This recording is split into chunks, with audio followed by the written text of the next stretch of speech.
Selamat pagi sahabat bisnis Sulawesi, berjumpa kembali dengan saya Bal Putra dalam obrolan pasar modal Indonesia. Seperti biasa akan selalu ada market review, kemudian analisa data, dan yang pasti akan ada edukasi investasi dan juga rekomendasi saham. Dan kali ini saya akan hadir bersama sahabat saya dari IDX Sulsel, nanti akan ada Mas Irfan Ibrahim dan juga dari Pintraco Sekuritas.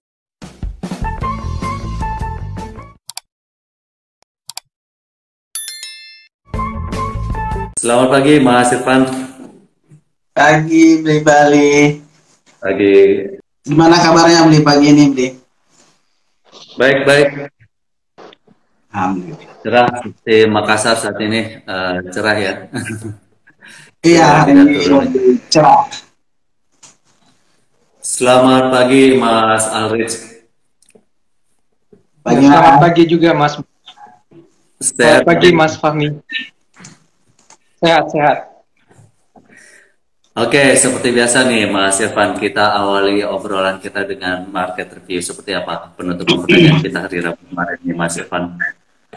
Oke, terima kasih Bli Bali. Terima kasih Mas dari Pintraco Sekuritas. Jadi kita mulai mungkin dari update terkait mengenai market kita ya untuk perdagangan di hari kemarin ya, hari Rabu 23 Februari 2022. Nah, ini menarik nih. Setelah di hari Selasa kita live marketnya merah dia. Nah, untuk perdagangan kemarin sepertinya marketnya hijau nih di perdagangan kemarin ya.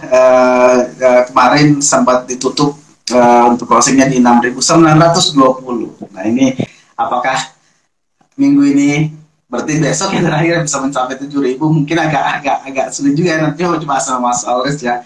Jadi kemarin indeks kita, komposit indeks kita, IHSG kita ditutup di 6.920 atau mengalami kenaikan di 0,85%. Dan kalau kita perhatikan kemarin marketnya memang bergeraknya di zona positif nih selama 2 sesi. Bahkan titik terendahnya pun sebetulnya masih positif ya di 6.873 atau masih naik dari hari sebelumnya atau naik 0,17% dan berhasil ditutup ini di titik tertinggi nih di 6.920. Itu juga menjadi penutupannya untuk perdagangan kemarin.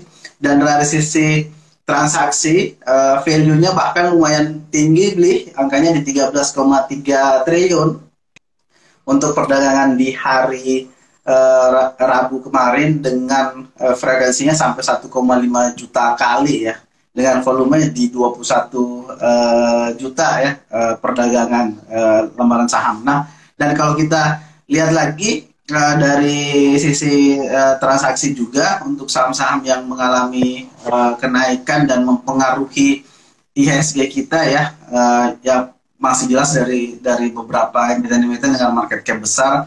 Kemarin itu yang menjadi moversnya ada BBCA yang kemarin sempat naik 1,9%, terus ada SUPR yang naik 20,20% ya. Ada BBRI juga naik juga kemarin di 1,1%. Telkom juga mulai naik di 1,2%. Jadi dari saham-saham dengan market cap besar itu ya, ada BBCA yang sampai 982 triliun, BBRI yang market cap-nya 672 triliun, Telkom bahkan 431 triliun. Itu mempengaruhi IHSG kita lumayan tinggi, makanya indeksnya kemarin ya bergeraknya di zona positif, ditutup di 6.920. Dan kita kalau kita breakdown lagi terhadap saham-saham, pergerakan saham-saham yang mengalami kenaikan untuk perdagangan kemarin hampir 30 ya, 2% tepatnya ya. 32% saham bergeraknya di zona positif. Bahkan saham-saham yang naiknya di atas 2% ada 113 saham atau 13% dari total saham yang beredar. Adapun saham-saham yang mengalami penurunan, dia angkanya di 37%. Artinya sebetulnya masih ada beberapa saham yang turun, tapi angkanya nggak sebesar di hari perdagangan di hari Selasa. Nah, saham-saham yang penurunan di bawah minus 2%, ada 130 saham atau 17% dari total saham yang ada di bursa kita, Bli. Dan kalau kita lihat transaksinya asing, kemarin masih net buy. Jadi kalau kita mencatat di minggu ini ya dari Senin sampai Rabu kemarin asing masih net buy beli ya. Berarti hampir sebulan kayaknya asing net buy di bulan Februari ini. Kemarin tuh net buy-nya sampai 967 miliar untuk perdagangan di sesi kemarin untuk transaksi asing. Dan kalau kita lihat sektor saja, walaupun sebetulnya indeksnya masih mengalami kenaikan, pasti ada beberapa sektor sebetulnya masih ada penurunan. Misalnya ada sektor basic material, terus ada sektor consumer cyclical, ada juga sektor properties dan sektor transportation and logistik yang juga mengalami penurunan. Untuk penurunan tertinggi kalau berdasarkan data kita ya, penurunan tertinggi itu ada sektor consumer cyclical ya, kemarin yang turun 0,29 itu pun sebetulnya minim ya penurunannya dibandingkan kenaikan sektor-sektor yang lain. Sebut saja misalnya sektor infrastruktur kemarin naiknya sampai 2% dia, 2,05%. Terus ada juga sektor teknologi yang kemarin naik 1,82%.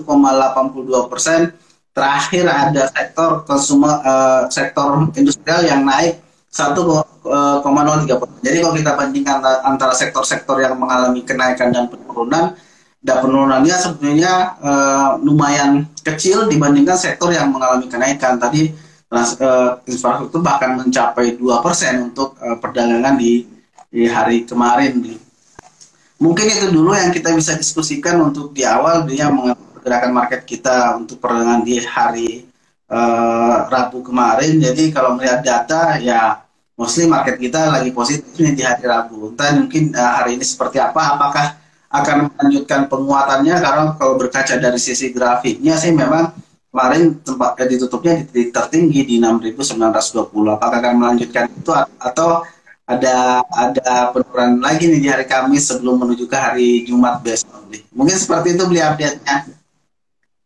Oke, langsung saja ini Mas Aret bisa dijawab apakah hari ini akan melanjutkan pertumbuhannya indeks kita atau seperti apa nih Mas Aret? Oke.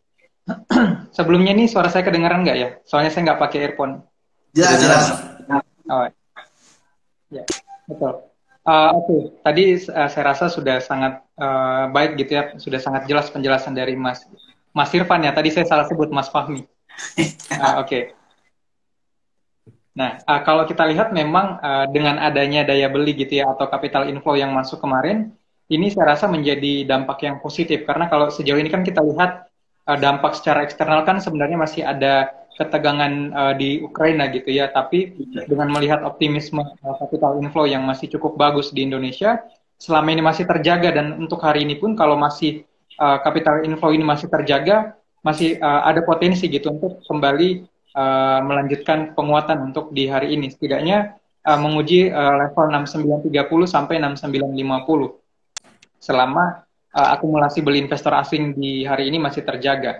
Walaupun kalau misalnya nanti turun, setidaknya kalau kita lihat ini area konsolidasi gitu ya, atau area sideways-nya pun juga sudah berpindah gitu, sudah lebih di atas dibandingkan dengan area konsolidasi di pekan-pekan lalu. Jadi setidaknya kalau kita lihat ini memang sudah lebih optimis gitu ya untuk mencapai level 7.000 karena perasaan ini sudah dari Desember kita menanti-nantikan level 7.000 ini. Jadi saya rasa at least bulan depan ya bisa lah mencapai level 7.000 karena even turun ini setidaknya penurunannya sudah berada di area konsolidasi yang lebih tinggi dibanding pekan-pekan kemarin. Seperti itu. Oke, Mas Alrit, kalau misalnya kita lihat di big caps ini ya, terutama di sektor perbankan ini, di hari Selasa lalu dengan penurunan yang juga signifikan, itu juga mempengaruhi indeks kita mengalami koreksi. Sementara di hari Rabu bertumbuh juga cukup signifikan sehingga mempengaruhi indeks kita yang mengalami pertumbuhan. Nah, kalau misalnya kita lihat khusus di perbankan ini, ada BBCA, ada BBRI juga, seperti apa sentimen yang mempengaruhi sehingga cukup fluktuatif lah dalam 2 hari ini, Mas Aritz? Oke. Kalau untuk pergerakan perbankan gitu ya, sebenarnya cara sederhana gitu untuk mendapatkan untuk melihat sentimen dari perbankan itu adalah salah satunya dari pertumbuhan ekonomi gitu ya. Karena kalau misalnya kita lihat ekonomi ini sudah mulai recovery, pasti sudah mulai banyak kembali penyaluran kredit akan lebih banyak lagi dibanding masa-masa sebelumnya. Kemudian ketika ekonomi mulai bertumbuh pasti akan ditopang sama keuangan nasional gitu ya. Dan di belakang keuangan nasional itu pasti ada Big Four di belakangnya yang memberikan kontribusi yang cukup besar, diantaranya seperti bank-bank yang sudah disebutkan sama Mas Beli tadi. Jadi sejauh ini saya rasa dengan optimisme pelaku pasar, terlebih di tahun ini kan kita proyeksi pertumbuhan ekonomi di kisaran 5% gitu, lebih besar dibanding kisaran 4% di tahun lalu. Dan sekarang pun juga dengan kondisi ekonomi yang sejauh ini kalau datanya rilis, ini kan selalu berada di area positif dibandingkan dengan, saya rasa ini bisa menjadi daya tarik juga oleh investor asing, karena kalau kita lihat kemarin pun juga bukan cadangan devisa, neraca perdagangan di Malaysia ini di Januari, di Desember ini neraca perdagangan untuk ekspornya mereka kita surplus, sedangkan mereka masih ekspornya minus 18 atau 15%. Jadi artinya untuk emerging market gitu ya, atau di negara-negara berkembang, kita cenderung lebih menarik dibandingkan dengan negara-negara yang lain, karena kita juga ditopang dengan komoditas yang sekarang mengalami lonjakan. Jadi sejauh ini untuk perbankan, saya rasa dengan melihat pertumbuhan ekonomi yang sejauh ini berada di tren positif. Oke, pasar kita lebih menarik dibandingkan dengan yang lain, terbukti dari total net buy asing ya, sejauh ini sudah mencapai 21,6 triliun di situ. Dan rata-rata juga yang diakumulasi oleh asing itu di sektor perbankan, Mas Aldrich ya. Ya.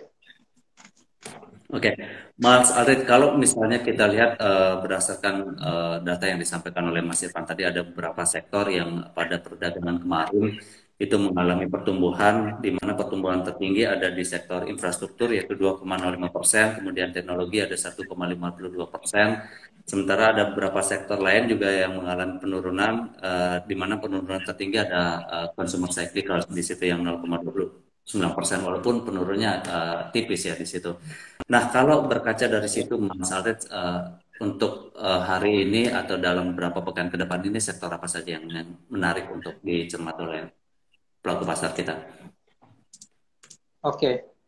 Kalau sektor yang menarik sebenarnya ada beberapa, selain dari finance tadi, sektor yang bisa dicermati juga energi gitu ya, karena sejauh ini sektor energi seperti termasuk coal dan juga CPO ini salah satu sektor yang memberikan dampak yang signifikan juga terhadap pergerakan gitu ya. Karena sejauh ini kenaikannya juga memberikan kontribusi yang cukup besar. Selain itu, sektor yang sejauh ini sebenarnya kenaikannya belum signifikan. Tapi untuk kedepannya saya rasa cukup positif untuk sektor properti. Karena kalau kita lihat gitu ya secara historikal, ini sejak adanya recovery ekonomi, ini kan termasuk kita di tahun 2022 ini termasuk sudah berada di tahun-tahun normalisasi ekonomi gitu ya, pasca terjadi kontraksi. Nah kalau kita lihat, kita kan juga pernah berada di kondisi-kondisi krisis beberapa tahun yang lalu dan mengalami recovery. Nah kalau kita kembali melihat data historikal, ini masa-masa recovery kita itu ada 2 kali, waktu itu di tahun 2002 sampai 2008 dan juga tahun 2009 sampai 2011. Nah, di kedua masa recovery itu yang selalu berada one of the best performing atau setidaknya berada di 3 teratas, itu yang bertahan selalu ada properti. Jadi setiap ada setiap ada pemulihan ekonomi, ini pasti akan diiringi sama pembelanjaan masyarakat. Nah, biasanya ini kalau ada recovery ekonomi, pembelanjaan biasanya menyasar pada pembelian properti seperti rumah dan juga sektor otomotif. Terlebih sejauh ini kan stimulus dari pemerintah yaitu terkait PPNBM masih berjalan sampai sekarang ini. Dan dari pergerakan properti pun sampai saat ini belum ada kenaikan yang signifikan atau baru mau memulai gitu ya. Jadi saya rasa ini cukup menarik diperhatikan karena dari 2 kali recovery ini kan sebenarnya ada, kalau kita lihat dari 3 sektoral yang selalu berada di urutan teratas ketika ekonomi mulai recover, itu kan selalu berganti gitu. Seperti di tahun 2002 sampai 2008 itu ada industrial, kemudian ada plantation dan juga ada properti. Itu kan ada 3 yang mengalami pertumbuhan signifikan di masa recovery itu. Kemudian di masa recovery di tahun 2009 sampai 2011 itu ada media dan juga properti. Nah, artinya kan di sini properti selalu ada ketika ekonomi sudah recover. Jadi Kedepannya saya rasa yang cukup potensial ini selagi belum bergerak naik juga properti yang cukup menarik. Seperti itu Mas. Walaupun kita lihat dalam beberapa waktu sektor properti dan konstruksi ini kan selalu mengalami penurunan atau terkoreksi, masalahnya termasuk juga pada perdagangan kemarin yang turun di 0,08%. Oke, kalau kita berbicara masalah rekomendasi ini, tadi sudah disampaikan juga oleh Mas Arit, ada di sektor energi ada coal, ada CPO juga. Nah, kalau misal kita secara detail di situ bahas batas resisten, batas supportnya berapa di situ, Mas Arit? Untuk IHSG ya? Ya. Oke. Kalau untuk ruang gerak IHSG sejauh ini untuk resisten ini rentangnya di kisaran 6950, kemudian support berada di kisaran level 6850 dan pivot level di level psikologis 6900. Oke, saya kembali dulu ke Mas Irfan. Mas Irfan, seperti yang kita bahas sebelum-sebelumnya, apa yang perlu memang harus dicermati oleh investor kita, apalagi sekarang kan lumayan fluktuatif ya pergerakan indeks kita yang mengalami pertumbuhan secara terus-menerus, kemudian sekali mengalami penurunan juga cukup signifikan. Walaupun seperti yang disampaikan oleh Mas Aris tadi, bahwa dalam beberapa pekan ini sudah lebih optimis bahwa indeks harga saham gabungan kita sudah mencapai di level 7.000 kan, seperti itu. Nah, untuk mencermati hal seperti itu, bagaimana seharusnya para pelaku pasar kita nih, Mas Irfan? Oke, kita mungkin perlu diingatkan lagi buat investor-investor kita yang saham itu kan bergeraknya berdasarkan permintaan dan penawaran harga. Dan permintaan dan penawaran harga itu kan berdasarkan preferensi masing-masing investor maupun trader terhadap informasi dari saham tersebut. Nah, kalau kita tahu kan beberapa bulan terakhir ini kan kita tahu ada beberapa sentimen mayor, ada juga beberapa sentimen minor juga yang perlu diperhatikan investor kita. Yang mayor mungkin yang secara global maupun domestik, misalnya ada sentimen terkait mengenai kasus COVID-19, yang mungkin sekarang kalau datanya mungkin luar biasa peningkatannya di bulan ini ya, khususnya di Februari. Plus juga mengenai kebijakannya The Fed terkait mengenai suku bunganya, itu mungkin yang perlu dicermati dari sisi mayor. Walaupun mungkin beberapa pihak sudah menganalisa bahwa ini sih sebenarnya sudah diprediksi dari jauh-jauh hari sebetulnya ya, karena kita tahu kebijakan The Fed ini agak berbeda mungkin untuk pengetatan maupun buat pengetatan suku bunga ini kan agak berbeda dengan beberapa tahun yang lalu yang biasanya agak lebih mendadak. Kalau sekarang kan market sudah mulai memprediksi, sudah disampaikan di awal ya bahwa The Fed mulai akan menaikkan suku bunganya di bulan Maret. Tapi itu tetap harus dicermati juga ya. Nah, itu dari sisi sentimen mayornya yang mungkin beberapa orang sudah mulai prediksi, tapi yang penting juga adalah dari sisi sentimen minornya nih. Sentimen minor misalnya ada beberapa kasus yang timbul ya.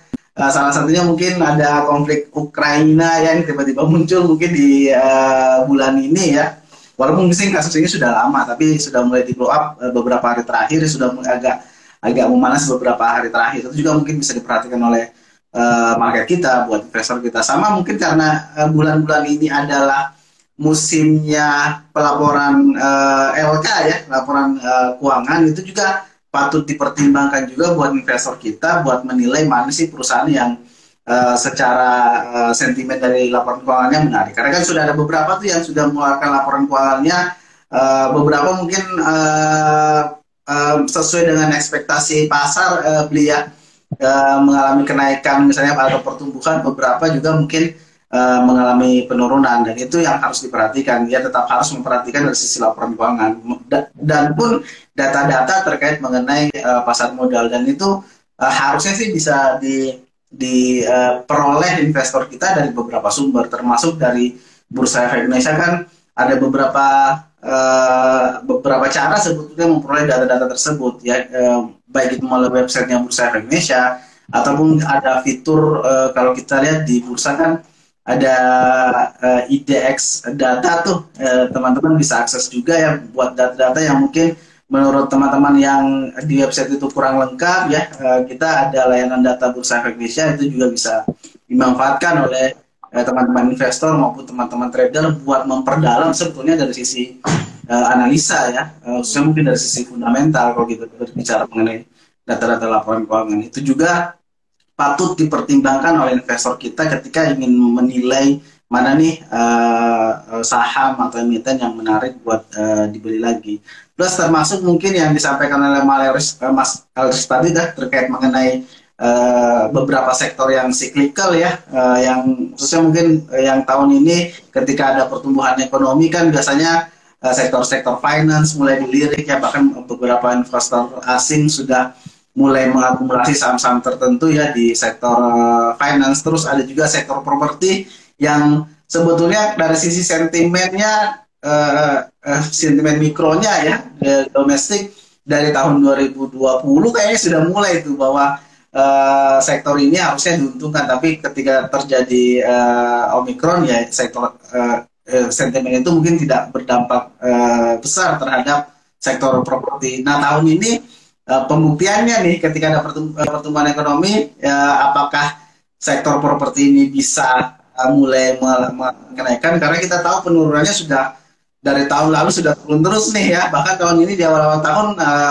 masih minus sebetulnya ya, masih kontraksi sektor properti ini. Baru mungkin 2 minggu terakhir ya ada beberapa hari sektor propertinya sudah mulai naik, dan kita tahu ada beberapa saham yang mungkin menarik buat dicermati di sektor ini. Tapi perlu diingatkan juga ya bahwa walaupun sektornya mungkin harusnya secara analisa mengalami pertumbuhan ya, perlu dicermati masing-masing emitennya, karena kan tidak semua emiten di sektor tersebut pasti naik ya. Mungkin ada beberapa emiten yang lebih menarik dibandingkan dengan emiten-emiten yang lainnya. Nanti mungkin ditanyakan sama Mas Ernest nih, kalau dari emiten nih yang menarik nih buat dicermati oleh sahabat bisnis Sulawesi, emiten-emiten saja, karena kan kalau informasinya cuma terkait sektornya kan ada banyak banget ya pilihannya di sana ya, di perbankan bahkan banyak banget, padahal cuma ada beberapa sebetulnya yang dari sisi value ataupun dari sisi potensi bisnis atau fundamentalnya menarik. Mungkin seperti itu, Bli.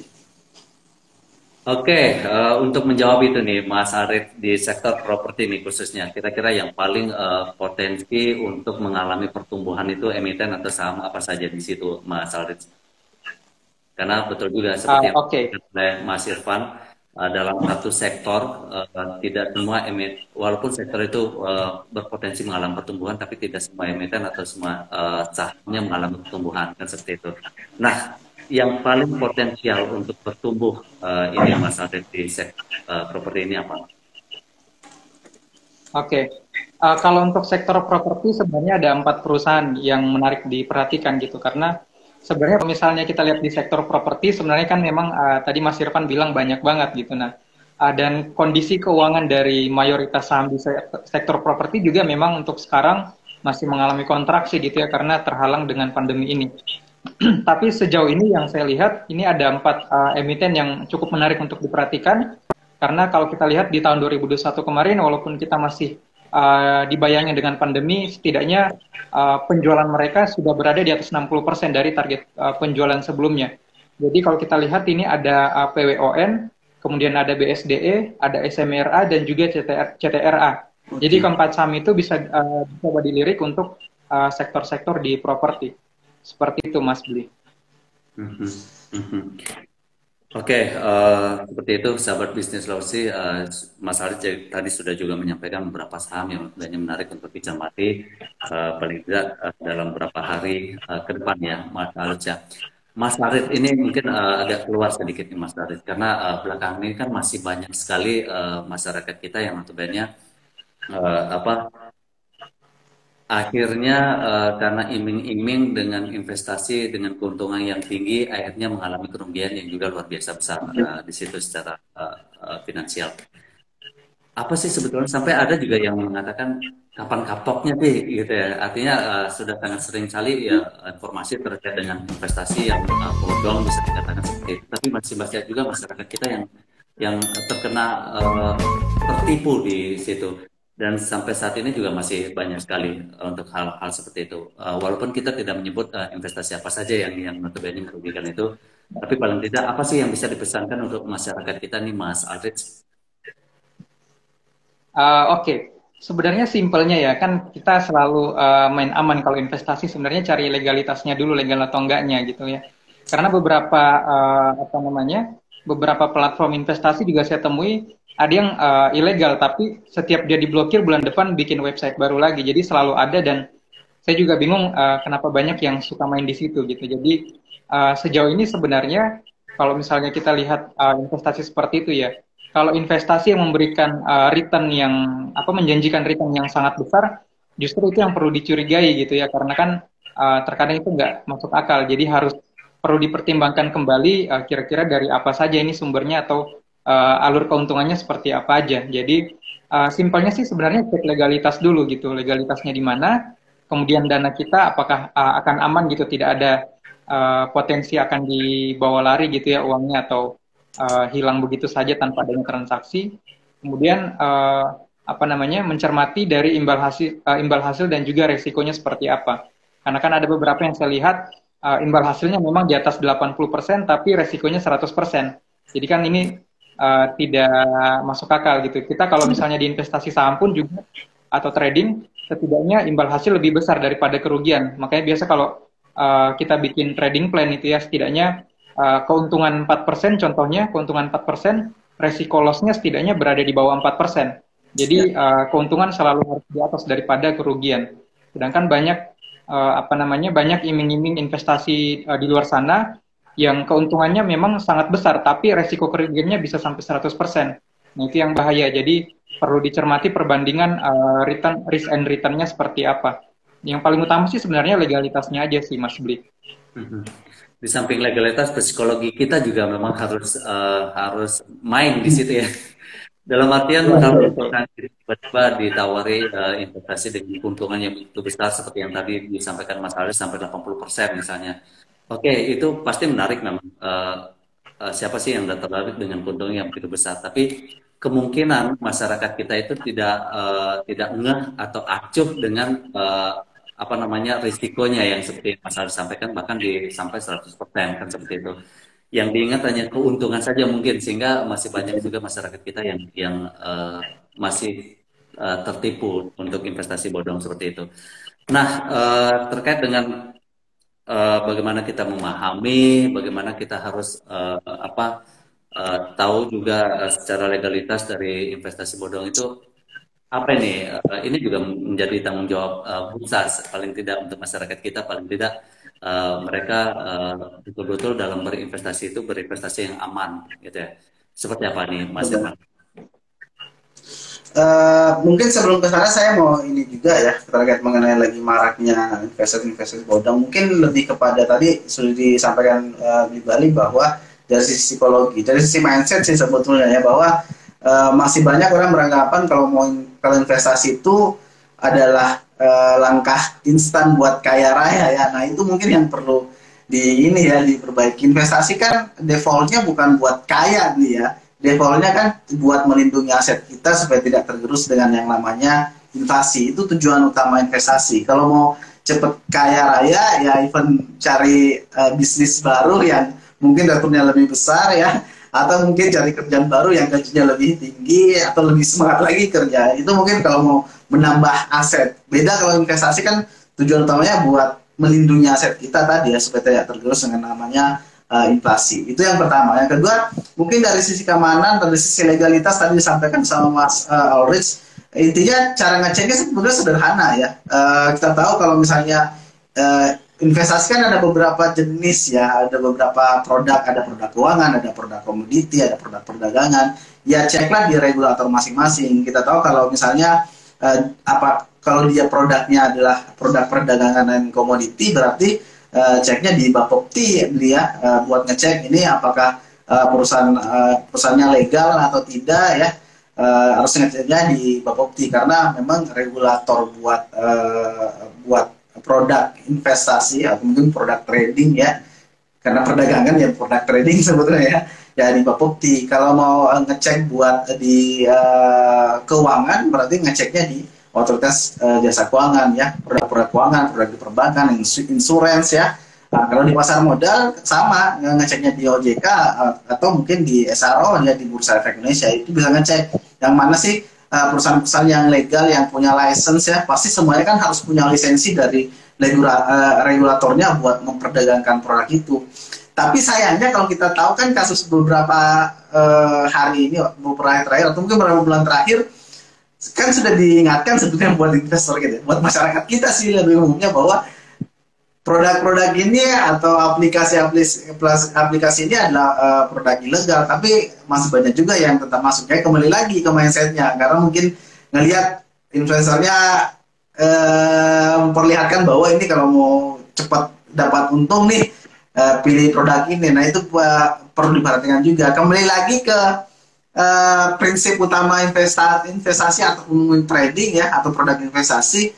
Tadi disampaikan sama Mas Aurich bahwa yang namanya invest pasti kan ada resikonya. Jadi high risk, higher expected return. Jadi semakin tinggi resikonya harusnya returnnya mengikuti. Atau kalau dibalik, kalau ditawarkan ada produk investasi yang keuntungannya tinggi, ya harus dicermati juga apakah resikonya pasti mengikuti. Kalau ada yang menawarkan produk investasi keuntungannya sampai 100% tapi resikonya misalnya 0% atau 2%, 3%, atau bahkan tidak disebutkan resikonya, nah itu teman-teman harus hati-hati sih ya. Jadi kembali lagi ke mindset juga sih. Mungkin seperti itu, Li.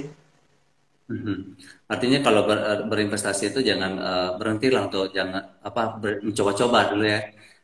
Biasanya kan begitu ada penawaran, coba dulu deh dengan jumlah yang lebih kecil misalnya, akhirnya berlipat atau keuntungannya cukup besar, akhirnya mulai deh keluar sifat agak lobanya di. Oke. Terakhir Mas Aurich, apa yang bisa disampaikan sebelum kita mengakhiri obrolan kita nih Mas Aurich? Oke. Saya rasa nggak banyak ya, paling cuman menyarankan aja gitu buat teman-teman yang memang sudah ingin berinvestasi, khususnya yang memang tujuannya untuk jangka panjang. Saya rasa di masa-masa normalisasi ekonomi tahun ini, saya rasa bisa cukup menarik dimanfaatkan. Karena kalau kita lihat beberapa tahun yang lalu, ini kan kita sempat beberapa kali juga terjadi krisis ekonomi seperti ini, dan itu rentang waktunya itu berada di kisaran 8-10 tahun sekali. Nah, termasuk tahun-tahun kemarin mulai itu terjadi di Indonesia. Nah, sekarang kan kita masuk normalisasi nih, waktunya untuk mulai masuk yang memang tujuannya investasi jangka panjang. Karena kalau momen seperti ini tidak bisa kita manfaatkan gitu ya, nanti ketika ekonomi sudah mulai hyper grow lagi, pasti harga saham sudah tidak berada di area sekarang gitu ya, pasti sudah berada di atas. Dan kita harus menunggu 8-10 tahun lagi untuk menunggu kesempatan ini. Dan itu pun kalau masih akan terjadi lagi gitu ya, karena kan semakin banyak masalah yang terjadi, pasti semakin banyak juga alternatif atau pemecahan masalah yang akan disiapkan nantinya. Jadi sejauh ini saya rasa ini adalah waktu-waktu terbaik gitu untuk investasi. Dan juga tetap disiplin dengan tujuan jangka panjangnya. Jangan sampai kalian investasi hari ini, terus tujuannya untuk 2 tahun ke depan, tapi besok merah langsung jual gitu. Nah itu kan udah nggak benar caranya gitu. Jadi untuk yang emang alirannya value investing, saya rasa untuk saat-saat ini sudah cukup menarik untuk mulai cicil masuk di saham-saham potensial. Seperti itu Mas Bli. Oke.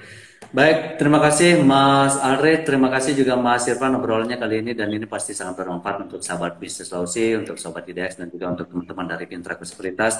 Kita berjumpa kembali di lain kesempatan ini. Mas Aurich, Mas Irfan, sehat selalu, selamat melanjutkan kembali aktivitasnya. Sampai jumpa. Terima kasih, Sampai jumpa Mas. Terima kasih Mas Aurich.